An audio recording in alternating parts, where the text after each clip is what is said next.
Es sobre la crisis alimentaria mundial, un tema bien importante en nuestra época, y voy a presentar a nuestro ponente.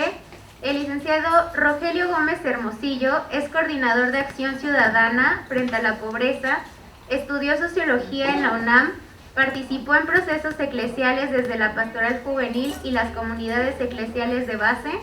Profesionalmente ha trabajado casi toda su vida en organizaciones civiles como Centro de Estudios Ecuménicos, Fundación Vamos, hoy Oxfam México y Alianza Cívica. De 2001 a 2006 fue servidor público, primero presidente de Indesol y después coordinador nacional del programa Oportunidad.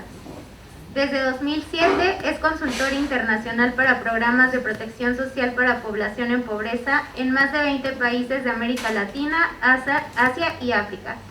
Colabora en El Universal y es integrante del Consejo Asesor de Signos Vitales y del Consejo Directivo de IMDOSOC. Démosle la bienvenida a Rogelio Gómez Hermosillo, por favor. Se llama Rogelio.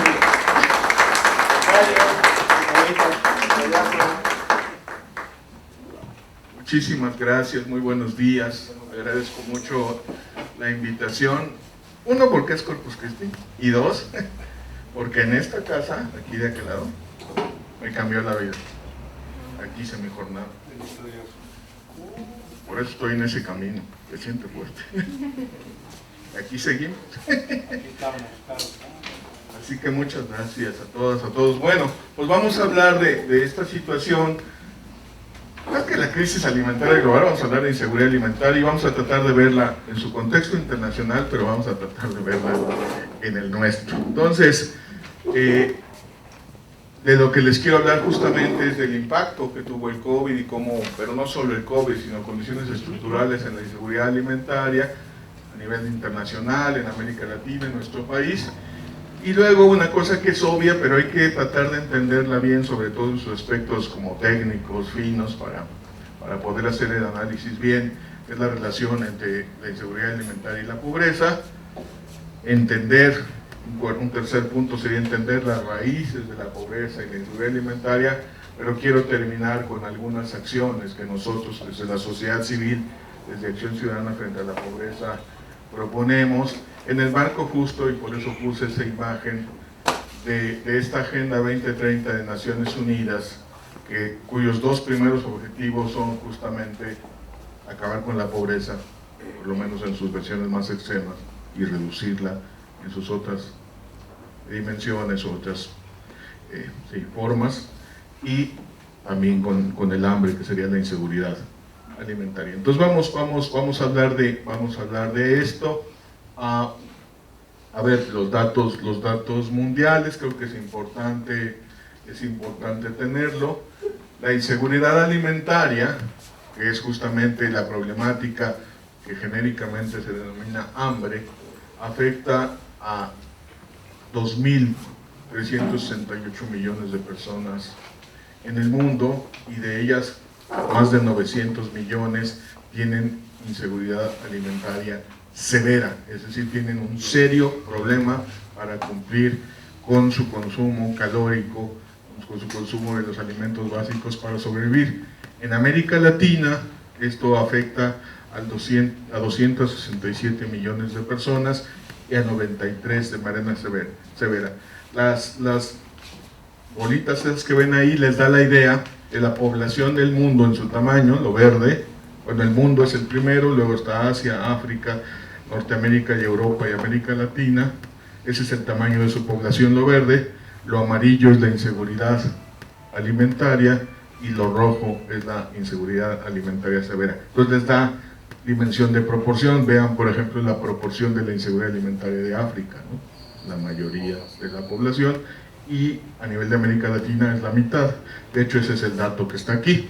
Aquí ya está como tabla. Lo que vemos en esta, esto debe señalar, ¿verdad?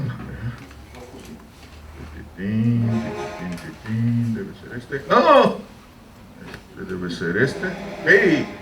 Lo que vemos aquí es cómo ha venido creciendo la inseguridad alimentaria aún antes de la pandemia del COVID, pero ciertamente lo que vemos es que es nuestra región, América Latina y el Caribe, donde más impactó en la seguridad alimentaria la pandemia del COVID, y ahí vemos la proporción. Y bueno, lo que veíamos en la gráfica, el 60% de la población africana tiene inseguridad alimentaria. Ahora, en nuestro país, como tenemos datos muy claros, muy fuertes, y a nuestro país no le faltan datos, lo que le faltan son acciones para resolver esas realidades. Pero es importante tener los datos porque luego sí nos hacemos bolas. Entonces, bueno, y estos son los datos oficiales. Tenemos la suerte de tener dos instituciones muy sólidas, una que produce como los datos duros, la información básica, que es el INEGI, y otra que para los temas de los que estamos hablando, carencia alimentaria o inseguridad alimentaria o pobreza, justo procesa esa información, es el Coneval. Entonces, estos son los datos de Coneval. Coneval quiere decir Consejo Nacional para la Evaluación de la Política Social. Es el órgano del Estado mexicano previsto en la Constitución justo para medir pobreza de una manera multidimensional. Y una de las dimensiones que se consideran en la pobreza es justo la carencia por acceso a la alimentación. Entonces, en la gráfica izquierda ven la evolución que ha habido a nivel del número de personas, está en millones, ¿no? Acá, ¿no? En 2008 eran 24.3, sube 28, y regresamos en 2020 más o menos al nivel en que estábamos en 2010, es decir, 10 años para atrás, de un solo golpe.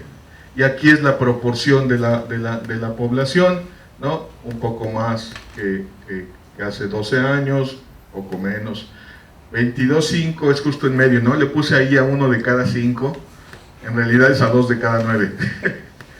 Eso es 22.5, porque es en medio de 25 y 20. Bueno, eso es lo que les da idea.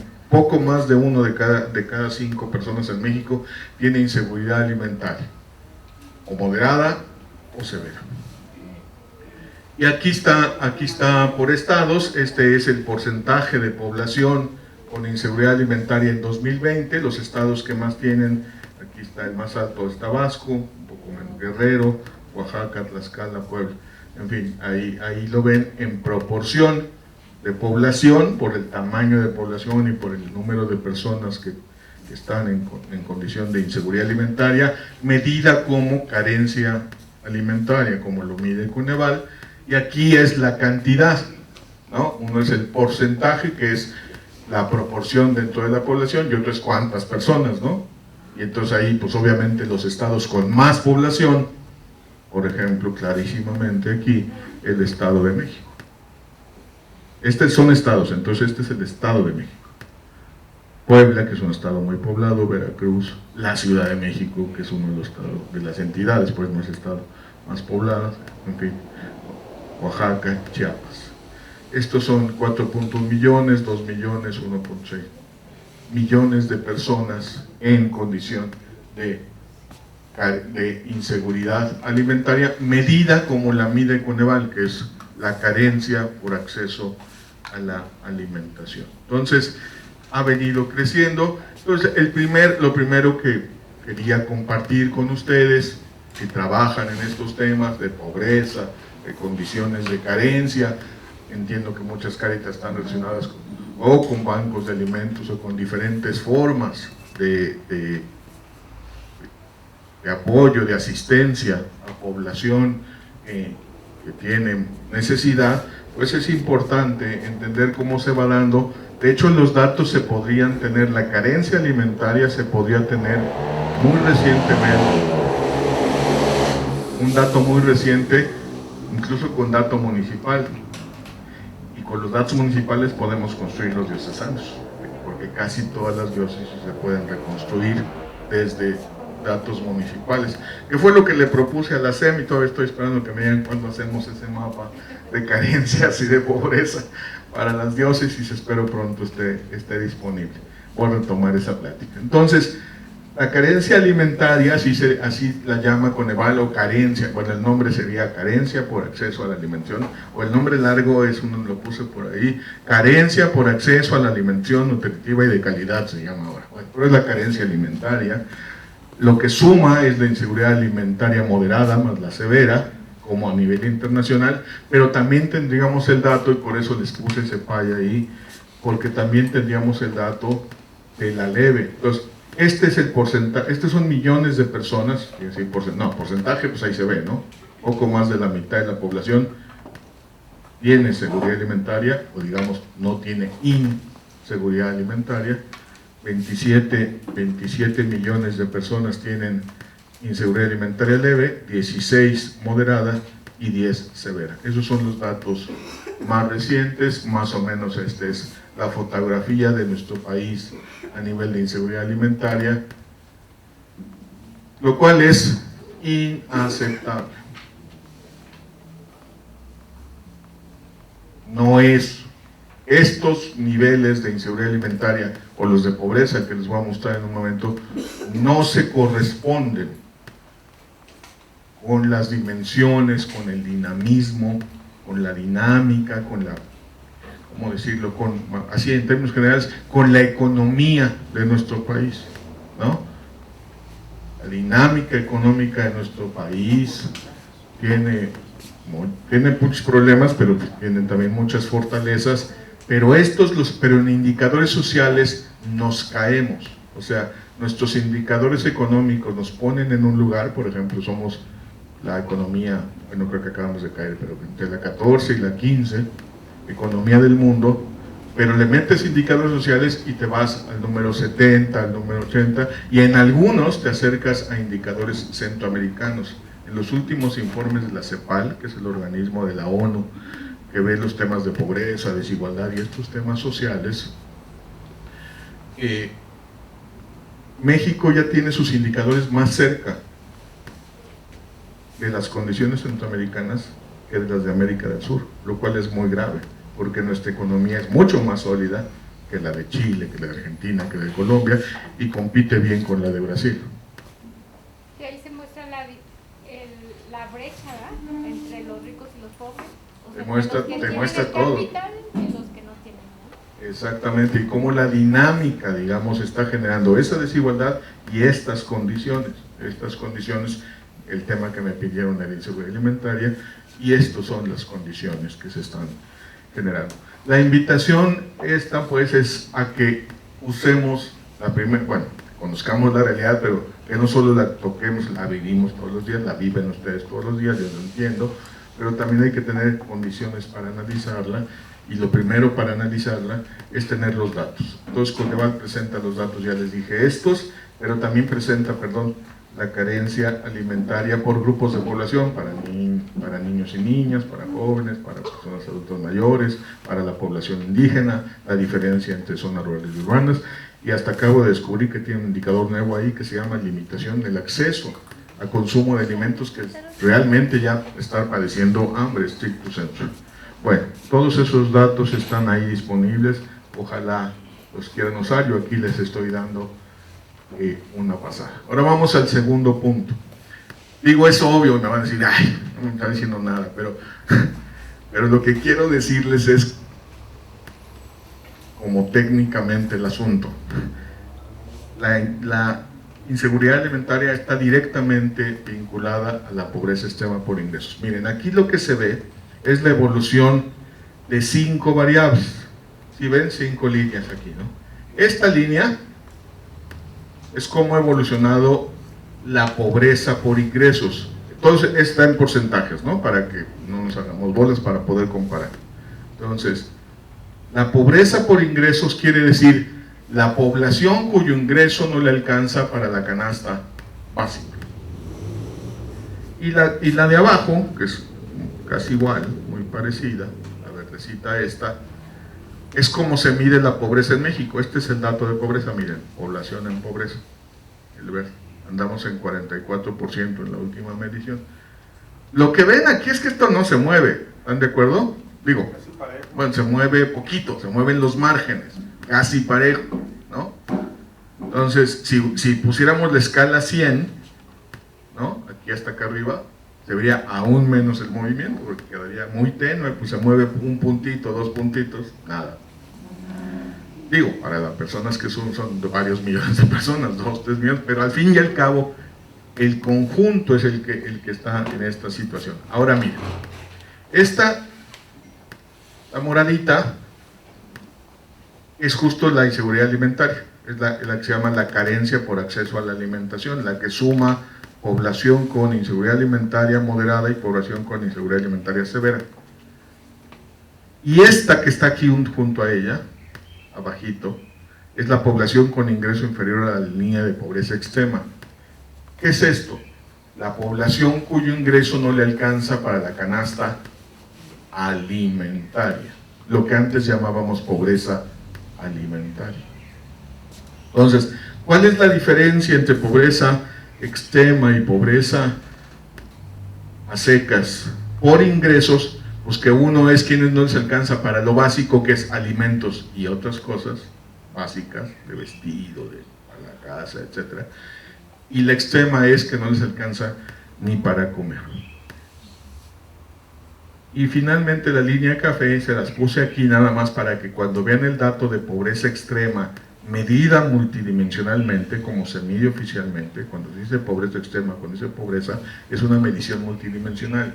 Quiere decir, son personas a las que no les alcanza para comer, pero que además tienen 3 carencias sociales. Seguramente deben tener esta, pero deben tener otras 2 más, y entonces quedan aquí. Y por eso es menos. Por eso es importante conocer este dato, porque la pobreza extrema y la carencia alimentaria es la condición más extrema de carencia social. Inseguridad alimentaria. No tienes ingresos ni para lo que cuesta la canasta. ¿Sí me explico? Es una condición muy extrema. Bueno, esta es la situación extrema del país y siempre anda alrededor del 20 y algo %. 1 de cada 5 personas en México están en condiciones muy extremas. Y la mitad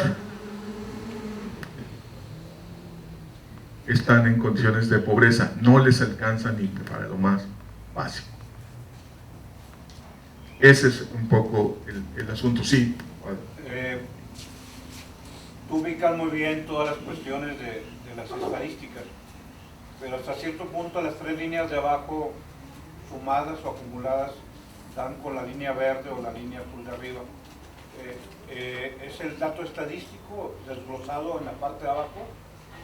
No se suman así, porque son porcentajes, es diferentes formas de medir. O sea, esta mide,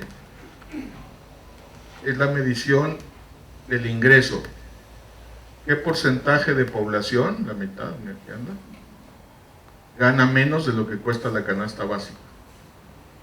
Esta sí está dentro, ¿no? O sea, esto es los que no se alcanza la alimentaria. Entonces, lo que está entre la café y la verde es, les alcanza para la de comer, pero no les alcanza para lo básico. Ve el tamaño. Entonces, la café sí está dentro de esto. La alimentaria es una pregunta distinta, pero justo lo que quise ponerles es que la verdad es que pues, se mueven igual, y técnicamente hablando, no tener ingreso para la canasta alimentaria pues es inseguridad alimentaria, pues nada más que es un poquito más alta, porque aunque tengas para la canasta alimentaria, pues de todos modos ni modo que solo comas, entonces por eso está un poquito más alta. Y quise mostrarles esta, la extrema, porque a veces nos vamos con la finta de la población en pobreza extrema en México anda alrededor del 10%, sí, medida multidimensionalmente, yo no voy a discutir, así se mide, pero la condición de personas en condiciones extremas anda en el 20%. Ese es el mensaje que quiero decir en el manejo de las estadísticas. Y la condición de pobreza anda en la mitad de la población.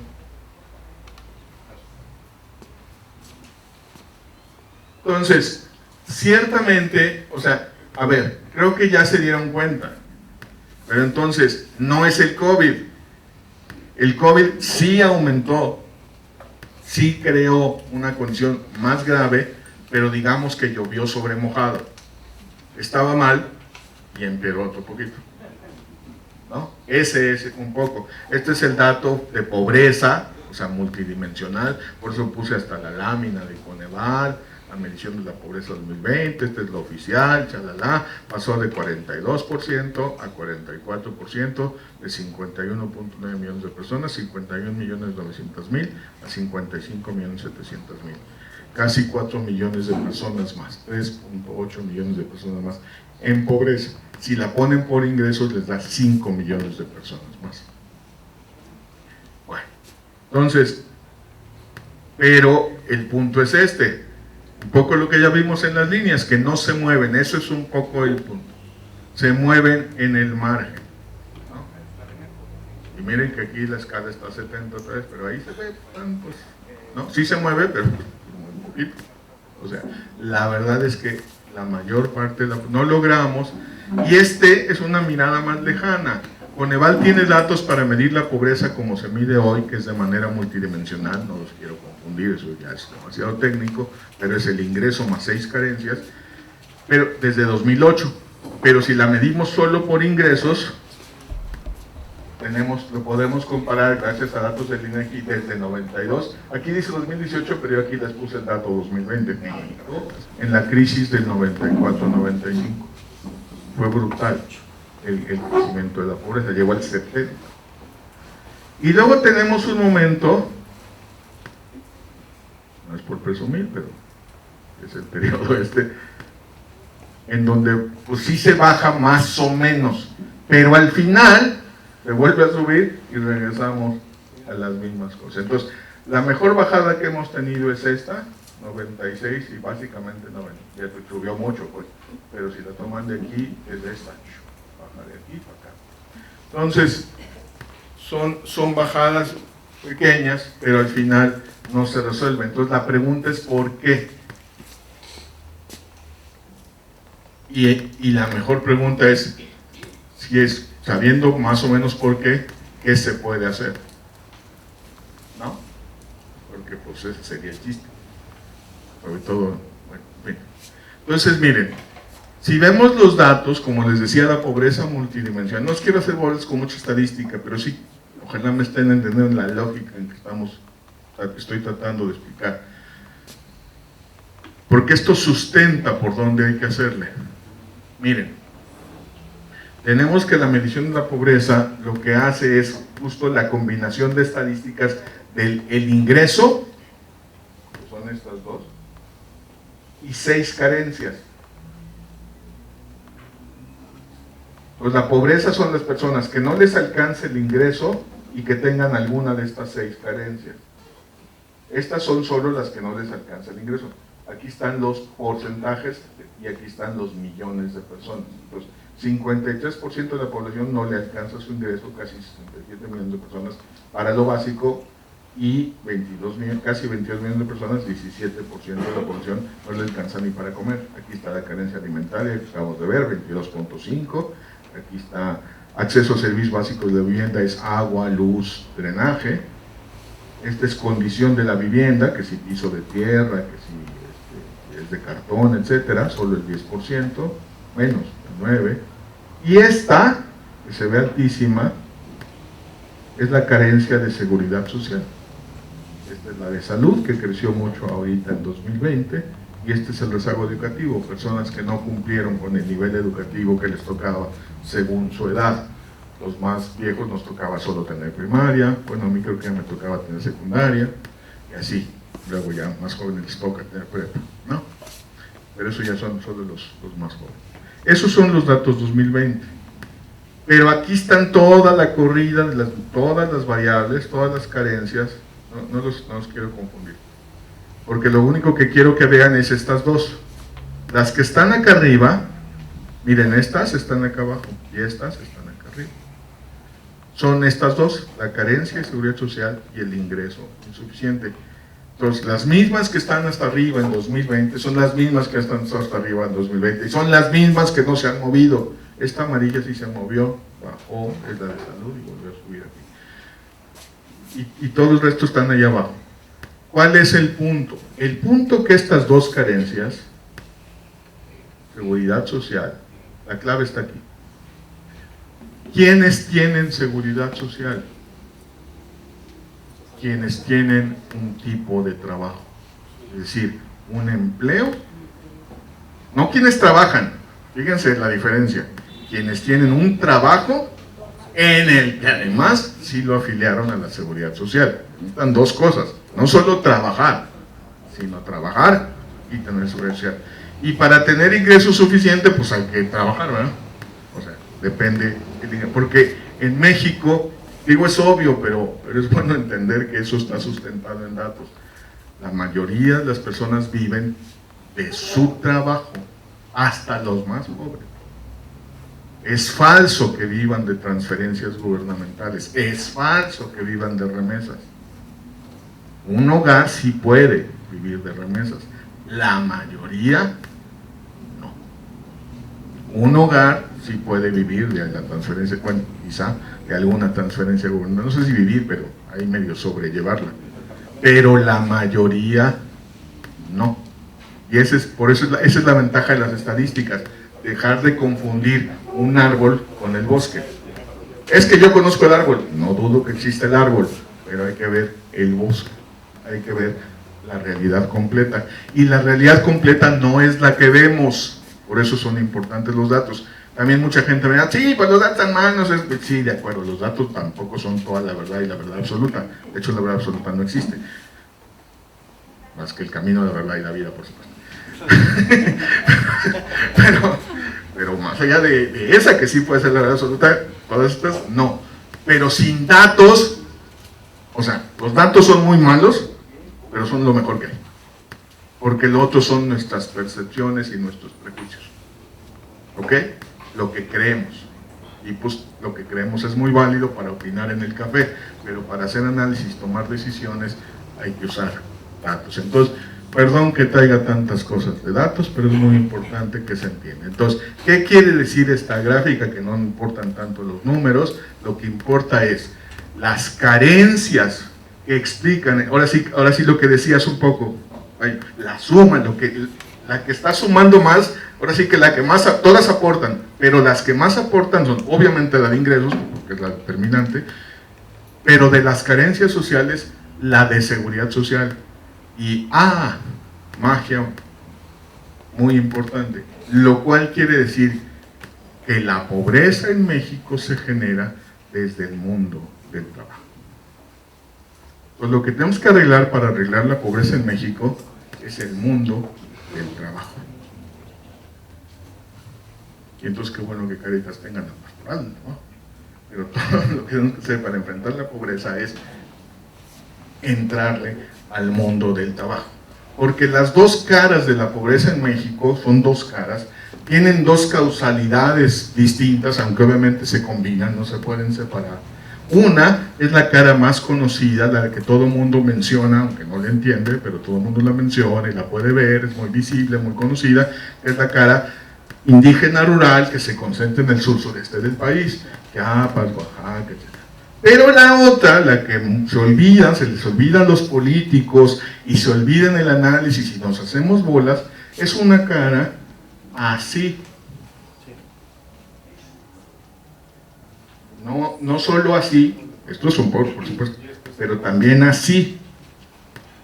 Personas que trabajan, que están en todos lados, pero sobre todo en zonas urbanas, en todo el país, y sobre todo mujeres y jóvenes, que trabajan y no les alcanza para comprar lo más básico, y muchos trabajan y no tienen seguridad social. Esas dos cosas, que tenemos datos de la fuente de datos de este país, que es el INEGI, sobre ocupación y empleo, ya no sobre pobreza e ingresos, dice que en México 2 de cada 3 personas que trabajan no les alcanza para comprar 2 canastas básicas, y que 6 de cada 10 que trabajan no tienen seguridad social. Además están los que no trabajan.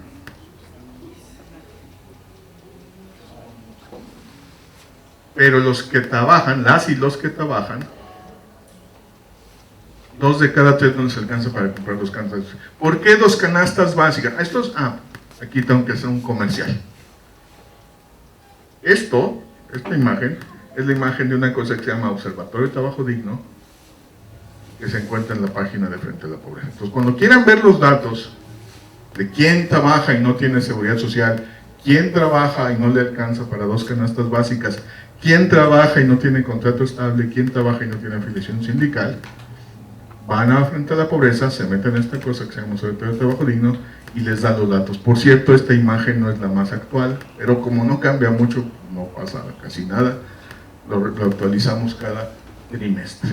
Y si le dan clic y aquí dice clic para ver más, les lleva a este indicador, pero también para quienes tienen empleo, es decir, trabajo asalariado, y quienes trabajan por su cuenta, para hombres y para mujeres, para jóvenes menores de 30 años y para adultos que tengan 30 años y hasta 64. Es decir, se los desglosa por población.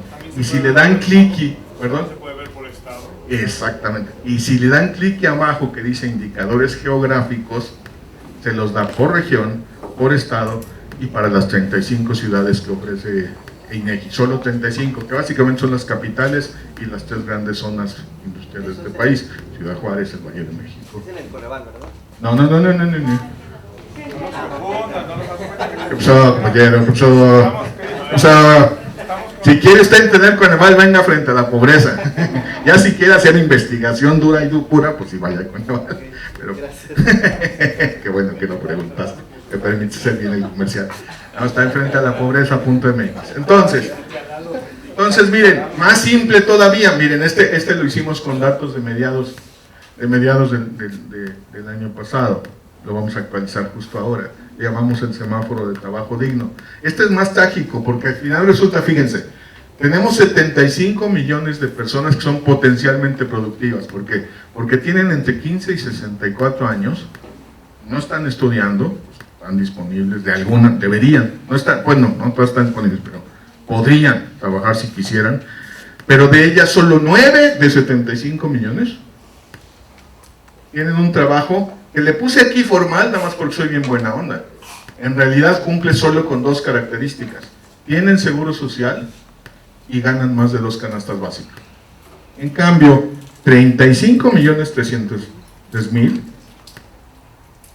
o carecen de seguridad social, o carecen de ingreso suficiente, o de ambas. Y además, esto es muy importante, hay otros 24.600.000 personas que no tienen trabajo. Y ahí hay 2 grupos. Quienes están buscando trabajo y están, bueno, no, perdón, son 3. Quienes están disponibles para trabajar, unos de los cuales están buscando activamente trabajo, serían los desocupados, y la suma de esos serían los empleados, y quienes dicen que no pueden trabajar porque su impedimento es estar trabajando, pero en su casa y sin salario, cuidando a alguien y haciendo trabajo doméstico. Y el 95% de esas personas son mujeres. Ahí está la cosa. Entonces, todo nuestro punto es que en México el mundo del trabajo tiene millones de fábricas de pobreza, lo cual es una gran contradicción, un gran escándalo, porque en el mundo entero la vía para superar la pobreza es el trabajo. Y caen en pobreza quienes se quedan sin trabajo. De hecho, por eso hay seguros de desempleo en los países europeos, etcétera, para que por lo menos coman. Muy bien. Entonces, ¿cómo andamos?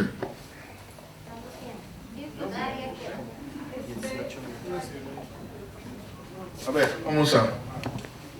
¿Cómo se hace? Acción Ciudadana Frente a la Pobreza presenta. Trabajamos mucho, ganamos poco. En nuestro país, la gran mayoría de las personas trabaja y vive de los ingresos de su trabajo. Pero, ¿para cuánto les alcanzan esos ingresos? ¿Qué pasa con el trabajo en México? ¿Por qué tanta gente vive en pobreza aunque trabaje? Te mostramos los datos más recientes del INEGI que muestran una realidad inaceptable y que debe cambiar. Millones de personas trabajan, pero la mitad de los hogares no les alcanza el ingreso laboral ni para lo más básico. Y peor aún, la gran mayoría, 9 de cada 10 hogares, carece de ingreso laboral suficiente para vivir dignamente. Vamos a explicarlo con un ejemplo. Imaginemos una carrera olímpica. En esta carrera tendremos 10 casitas participantes. Cada casita representa en la vida real a 3.600.000 hogares mexicanos. Alrededor de 12 millones y medio de personas. Y avanzarán tantos tramos les permita su ingreso laboral de cada mes. Empecemos. La casita 1 recibe un ingreso laboral de 1,455 pesos al mes. Avanza, pero no llega a la primera meta, porque la canasta alimentaria cuesta 1,700 pesos. A la casita 1 no le alcanza ni para que coma una persona.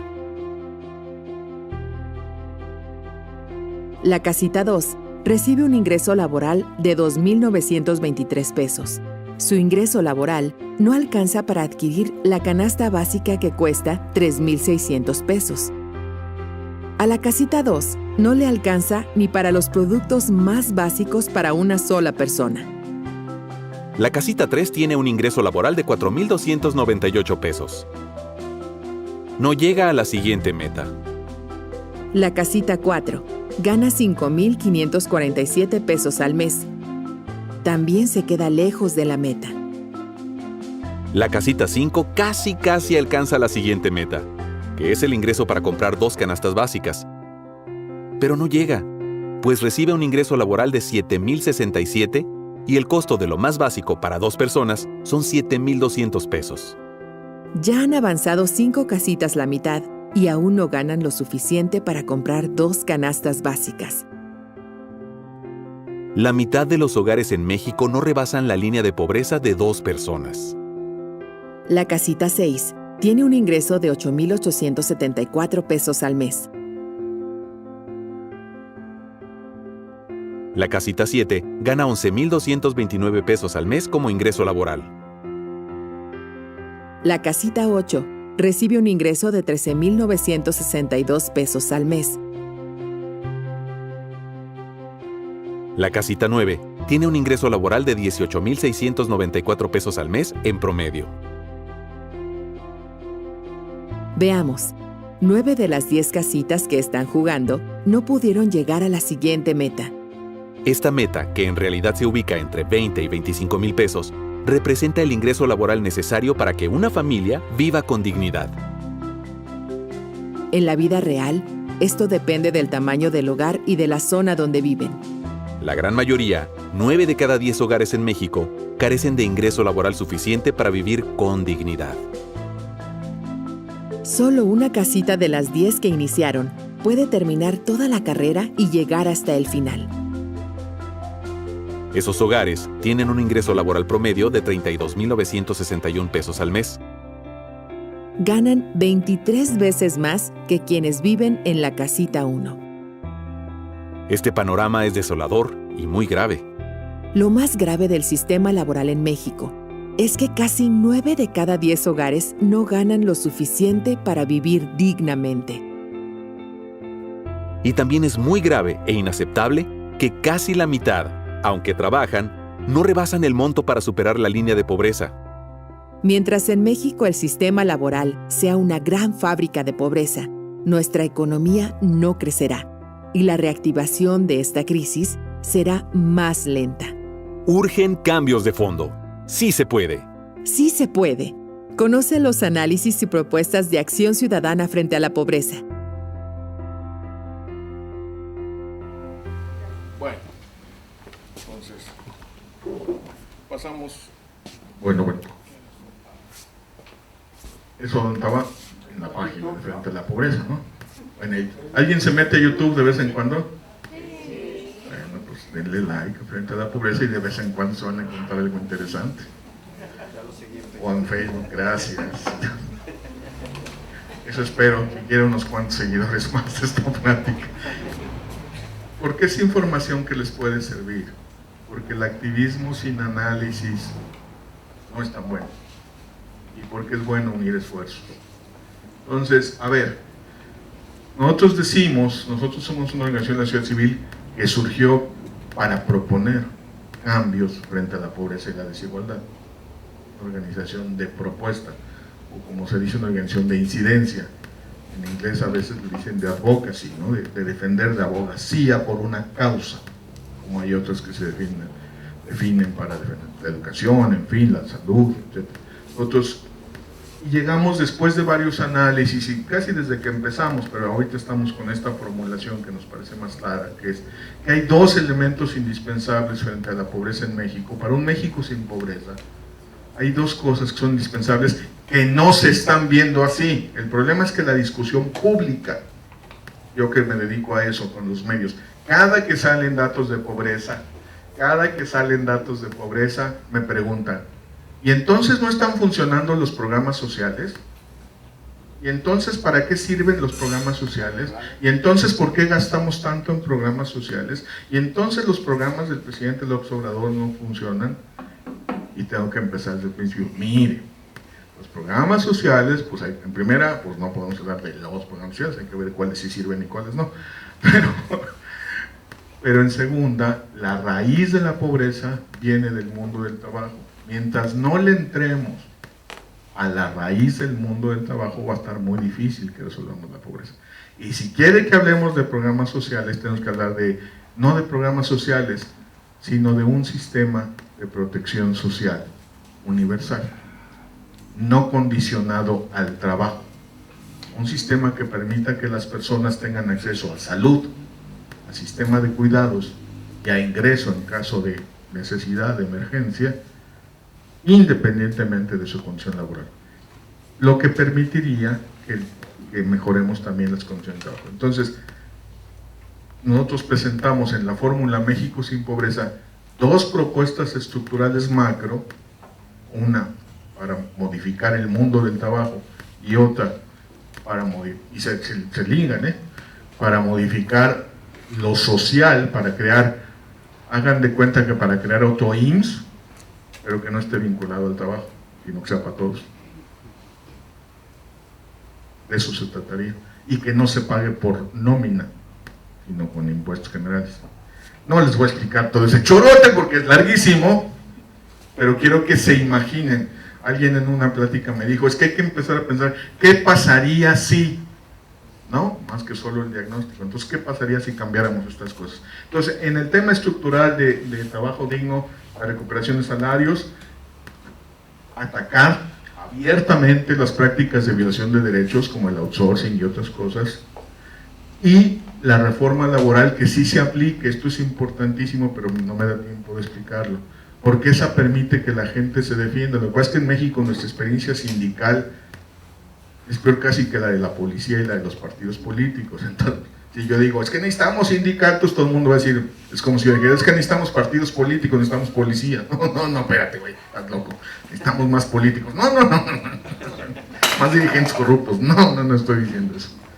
Necesitamos que la gente tenga condiciones de negociación colectiva porque es parte del derecho humano al trabajo. Pero bueno, no me da tiempo de explicar todo eso. Y el sistema universal de protección, no necesitamos muchos programas sociales, necesitamos acceso universal a la salud, un sistema de cuidados para que todas las personas, sobre todo son mujeres, que quieran trabajar puedan hacerlo y tengan un lugar donde alguien que les cuide a sus niños chicos o a otras personas, y necesitamos transferencias para garantizar el ingreso, por ejemplo, para personas con discapacidad o para cuando hay una pandemia y nos mandan a todas a la casa y se quedan sin trabajo, es decir, como si fuera seguro de desempleo.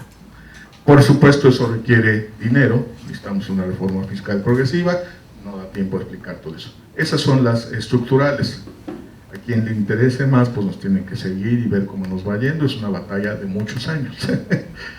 Ahora, les dejo esta, porque aquí está una combinación de propuestas de política pública, pero de cosas que se pueden hacer desde la sociedad civil. Ahí hay acciones que la sociedad civil puede hacer, aunque el gobierno todavía no las haga. Nosotros esperamos que el gobierno haga todas. El gobierno, es decir, el Estado mexicano, no los políticos, sino nosotros organizados como sociedad para que un Estado haga lo que tiene que hacer. Eso es el Estado mexicano, no un gobierno de políticos y elecciones. Entonces, les subrayo esas que están ya en manos de la sociedad civil. En Brasil, por ejemplo, la pastoral social creó el Brasil cariñoso y es una maravilla la forma en que la gente se comprometió desde las parroquias y de muchos lados con la primera infancia, con los primeros 1000 días de vida, porque en esos primeros 1000 días de vida se forma la capacidad de todas las personas, porque se forma el cerebro, no solo la capacidad intelectual, sí, la capacidad intelectual, pero también la emocional, el carácter, el afecto, la seguridad. Parte de nuestra bronca de violencia viene de ahí, de ese momento de niños y niñas que no tuvieron los cuidados básicos, ni lo, dicen que está mal dicho estimulación, pero bueno, la interacción, ¿no?, cariñosa y que te desarrolle capacidades. Por supuesto, todo el tema educativo, y luego el asunto con las personas jóvenes que necesitamos que tengan segunda oportunidad para que recuperen su rezago educativo, porque cada año perdemos 800,000 que no terminan la media superior, y porque tenemos más de la mitad de la cohorte que tienen de 18 y 29 años sin media superior. Entonces necesitan segunda oportunidad, pero vinculada a opciones productivas. Todo esto se está trabajando desde sociedad civil. Ahí les recomiendo otro sitio que se llama Alianza Jóvenes con Trabajo Digno. El sistema de cuidados, que es todo ese asunto, digamos, en simple serían estancias infantiles, pero es mucho más que eso. Son las estancias infantiles y otras formas de cuidado para adultos mayores, para personas con discapacidad y para cuidar a los cuidadores, por cierto. Y luego está la economía social, pero entonces no le quito el tema a David, porque eso es lo que va a hablar. Pero economía, no sé qué va a decir David, no quiero contradecirlo, pero es economía, no comidita. Juntémonos para hacer algo, no nos juntemos para hacer trampas de pobreza. Está complicado, sí, pero para hacer trampas de pobreza ya está el mercado. ¿No? Y el asunto de la pastoral del trabajo, necesitamos más defensa de derechos. Necesitamos que se entienda que el derecho al trabajo tiene una serie de atributos: el contrato, las horas, el pago, claramente la seguridad social, una serie de cosas, el sindicato, la negociación colectiva. Eso es parte del derecho humano al trabajo. ¿Por qué? Porque lo digo yo, no, porque lo dicen todos los documentos de derechos humanos que México tiene firmados. Y también lo dice la Constitución, por cierto. Cuando decimos trabajo digno nos referimos a lo que en el mundo o en la OIT, si ven documentos, le llama trabajo decente. Es lo mismo. El tema de la salud, la cobertura universal de salud, y por supuesto un ingreso garantizado para quienes se quedan sin trabajo o quienes no pueden trabajar.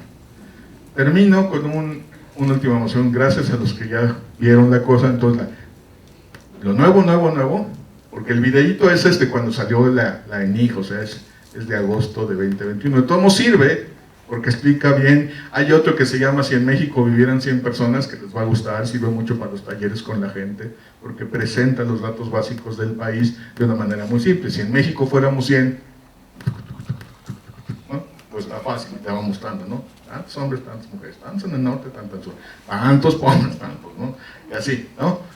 Esta es nuestra última campaña, y con eso termino. Que le interese, sobre todo si están en pastoral del trabajo, traje solo 3. Es un estudio que se llama La precariedad laboral está de moda, que es el análisis del observatorio. ¿Se acuerdan los indicadores del observatorio? Aplicado a una sola industria, que es la que tiene que ver con la ropa, el calzado y los accesorios para vestir, tanto en su parte de manufactura como en su parte de comercio. Nos encontramos cosas, pero más o menos parecidas a las que ya vieron, o peores, ¿no? Nada más te digo, el 52% de la gente que trabaja o en el comercio o en la fabricación de estas cosas, 52% trabajan, decimos nosotros, sin derechos. Sea porque están en pequeños talleres familiares en que ni salario tiene, o sea, puro destajo, comisión, etc. O, peor aún, porque estaban, pues, son datos del censo 2019, estaban en outsourcing abusivo, estaban contratados por otra empresa, entonces trabajaban para uno de estos grandes almacenes maravillosos, carísimos, que quieren ser parte de nuestra vida y que son lo máximo, pero en realidad les pagaban en otro lado, con contratos temporales, sin prestaciones, tal. Bueno, entonces estamos como, los traemos azorrillados, acabamos de empezar hace menos de un mes. Échenle un ojo a este video, está buenísimo. Este video dura 2 minutos y medio. Y el otro dura otros 2 minutos y medio, y el otro dura otros 2 minutos y medio. Entonces, en 7 minutos y medio les da el panorama. Pero el punto es, hagamos cosas por modificar las causas de la pobreza. Ese es. Entonces, por lo menos les invito que quedemos comunicados. Yo con mucho gusto contesto sus correos, sus preguntas, ¿verdad? A veces no tan rápido, pero me cae que sí contesto. Y ahí hay material. Y ahí además nos lleva a otro material interesante, por ejemplo el de los jóvenes, la Alianza Jóvenes con Trabajo Digno, que eran otras páginas, pero lo mismo. Entonces, si vean cosas divertidas en YouTube, por supuesto para eso es. Si vean cosas divertidas en Facebook, en Insta, está bien, está chido, sí véanlas. Si vean cosas religiosas, también está bien. Pero algunas de análisis social no hacen daño. Muchísimas gracias. Creo que había por ahí manos levantadas, entonces... Yo iba a hacer el comentario que, además de eso que platicas, la industria de la moda es la más contaminante del mundo, entonces ahí agrava, o sea... Una de las más. La minería es peor, pero sí.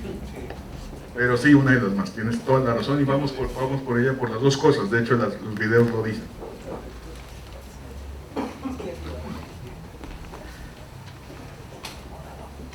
Quiero preguntar sobre la tendencia al salario.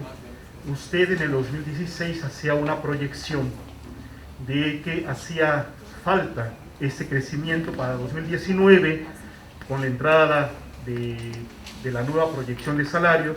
Me parece que también ustedes proyectaban que aún faltaba, que no se había llegado, pero que se había dado un paso. Actualmente esta tendencia, ¿hacia dónde se proyecta? Gracias por acordarse, alguien sí ve lo que estamos tratando de hacer.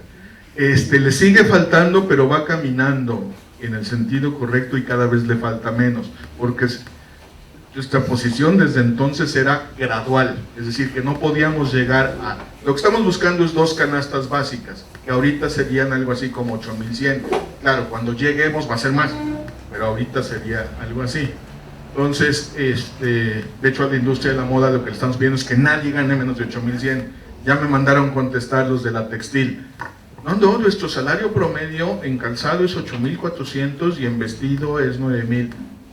Ah, pues está bien, promedio. Yo lo que quiero es que nadie gane menos de. Porque no es lo mismo promedio que umbral, ¿no? Que mínimo. Entonces, estamos más cerca. El cálculo es que para 24 sí llegamos a eso, y ese va a ser el primer escalón bueno, porque por primera vez el mínimo legal va a estar en 2 canastas básicas. Por lo tanto, ya no, o sea, nosotros decíamos que violaba flagrantemente la Constitución porque no alcanzaba ni para una persona. Pues, ¿no? La Constitución decía, el salario debe ser suficiente para mantener a una persona y a quien trabaja, bueno, ese trabajador dice en masculino, ¿verdad? Al trabajador y su familia, en el orden material y no sé qué, y la educación es rica. Los derechos humanos dicen remuneración suficiente para quien trabaja y su familia, así dicen los tratados. Entonces, por lo menos 2, ¿no? Y canasta básica es lo mínimo. En el video pusimos un nuevo umbral que es, y vamos caminando hacia el trabajo digno. Claro, ahí sí es de productividad, no es solo solo así de política pública.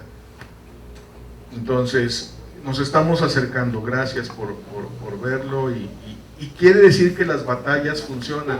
Son medio de Sísifo, pero sí ven. Y sabe, cada que aumenta el salario mínimo, se reduce la pobreza laboral. Bien poquito, pero sí tiene un efecto. O sea, sí los salarios bajos, la gente que gana menos, sí mejora, entonces un poquito brinca. Luego la inflación y lo que sea, pues ahí se va. Es poquito, pero aún ahorita sí estamos mejor que hace 3 años en pobreza laboral. Pero no estamos bien, porque sigue siendo 40 y tantos %. Pero, gracias.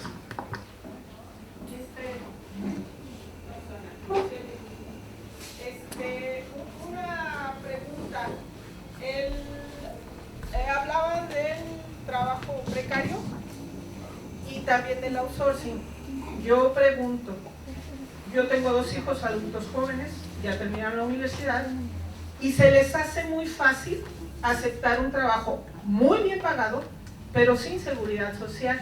Y creo que por ahí están agarrando a muchos jóvenes que eventualmente no van a tener una jubilación. ¿Eso sería trabajo precario aun cuando ganen mucho? En nuestra definición sí, claro, hay quien te diga que no, pero nuestra definición es que mientras la ley diga que quienes trabajan tienen que tener seguridad social, pues sería así. Ahora, por eso nuestra posición de fondo es quitarle al trabajo la seguridad social, pero no para que no haya seguridad social, sino para que la tengamos todos. Porque el futuro del trabajo es ese, el futuro, o sea, a ver, el modelo de que la seguridad social, es que la seguridad social son varias cosas. Empecemos por la mayor, la más grande es la salud, los servicios de salud. Claro, solo lo vemos cuando lo necesitamos, ¿verdad? O sea, la salud no es algo que usas siempre, sino cuando la llegas a necesitar, y cuando la llegas a necesitar y es algo grave, ¿no? Pero si no, pues cualquier cosita, un dolorcito, la farmacia, mi amigo, el doctor. Pero cuando es algo grave, ahí sí ya se pone duro. Entonces, la salud es un derecho humano.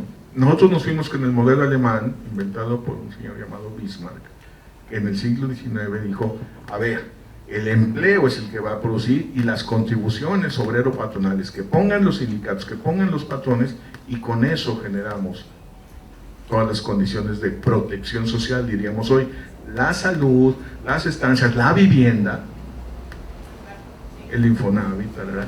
Y el retiro en la edad avanzada, que por cierto la expectativa de vida era menor, tenemos un liazo de pensiones. Entonces, lo que nosotros hicimos es, la gran mayoría debe ser, es de hecho derecho humano, por lo tanto hay que ponerlo en el lado no del trabajo, no hay por qué cargarlo como impuesto a la nómina, como derecho universal. Es el que pasaría si, es un cambio muy grande. ¿Qué pasaría si lo financiamos con impuestos? ¿Dónde pasa eso? En Inglaterra.